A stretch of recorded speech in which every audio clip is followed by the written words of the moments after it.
আজকের আয়োজন তার প্রমাণ। আমি সংক্ষিপ্ত বলতে চাই, আমি 1 মিনিটের মধ্যে শেষ করে দিচ্ছি।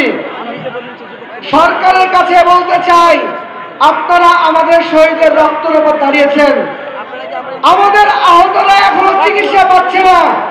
আমি এই স্টেজে এই মিডিয়ার সামনে বলতে চাই, 6 মাস পার হয়ে যাওয়ার পরেও আহতরা কেন এখনো পর্যন্ত সবাই উন্নত চিকিৎসা পাচ্ছে না।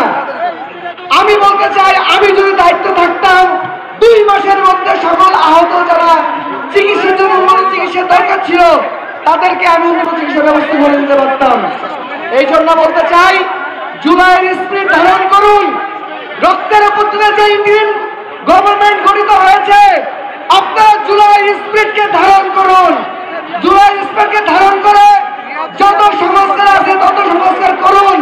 আপনাদের সাথে এই ছাত্র জনতা একসাথে রাজপথে থাকবে।